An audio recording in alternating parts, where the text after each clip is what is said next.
ഗർഭാശയ മുഴകൾ ഗർഭപാത്രത്തിൻ്റെ പേശികൾ അസാധാരണമായി വളരുന്നതിനെയാണ് ഗർഭാശയ മുഴകൾ ഫൈബ്രോയിഡ് എന്ന് പറയുന്നത്. അത് സാധാരണഗതിയിൽ 30-നും 50-നും ഇടയ്ക്കുള്ള പ്രായത്തിലുള്ള ഏജിൽ നോർമലായി കണ്ടുവരുന്ന ഒരു സാധാരണഗതികളായി ഉണ്ടാവുന്ന ഒരു അസുഖമാണ്. എല്ലാ ഗർഭാശയ മുഴകളും നമ്മൾ ചികിത്സിക്കേണ്ട ആവശ്യകതയില്ല. അത് ചെറിയ ഫൈബ്രോയിഡുകളാണെങ്കിൽ സാധാരണഗതിയിൽ അത് നോർമൽ ഇടവേളകളിൽ ചെറിയ ചെറിയ ഇടവേളകളിലായി അത് 1 ഇയർ 2 ഇയർ ഗ്യാപ്പിൽ അത് വളരുന്നുണ്ടോ എന്ന് അറിയാൻ വേണ്ടി സ്കാനുകൾ ചെയ്താൽ മതിയാകും. സ്ത്രീകളിൽ ഫൈബ്രോയിഡ് അഥവാ ഗർഭാശയ മുഴകൾ ഉണ്ടാവാനുള്ള കാരണം ഒരു ഹോർമോണിൻ്റെ അമിതമായ അളവ് ഉള്ളതുകൊണ്ടാണ്. ഈസ്ട്രോജൻ, പ്രൊജസ്ട്രോൺ എന്നീ 2 ഹോർമോണുകളാണ് സ്ത്രീകളിൽ സാധാരണ കണ്ടുവരുന്നത്.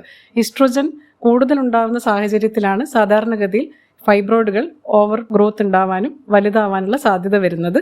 അത് ഈ ഒരു റീപ്രൊഡക്റ്റീവ് ഏജ് ഗ്രൂപ്പ്, അതാണ് 30 to 50 ഇയേഴ്സ് എന്ന് പറയാനുള്ള കാരണം. റീപ്രൊഡക്റ്റീവ് ഏജിലാണ് ആ ഹോർമോൺ ഈ ആർത്തവ ചക്രത്തിൻ്റെ ഭാഗമായി കൂടുകയും കുറയുകയും ചെയ്യുക. അപ്പോൾ ആ ഹോർമോണിൻ്റെ എഫക്റ്റ് കാരണം ഈ മുഴകൾ വലുതാകാനുള്ള സാഹചര്യം ഉള്ളതുകൊണ്ടാണ് കൃത്യമായ ഇടവേളകൾ ഒരു ഫോളോ അപ്പ് സ്കാൻ ചെയ്യണം എന്ന് പറയുന്നത്. ചെറിയ മുഴകളാണെങ്കിലും ഏകദേശം ഒരു 6 മാസം അല്ലെ 1 ഇയർ ഗ്യാപ്പിൽ ഒന്നുകൂടി സ്കാനിങ് ഫോളോ അപ്പ് ചെയ്ത് അത് വലിപ്പം കൂടുന്നുണ്ടോ അതേ അളവിൽ തന്നെ നിൽക്കുന്നുണ്ടോ എന്നുള്ളത് കൺഫേം ചെയ്യുന്നത് ആവശ്യമാണ്.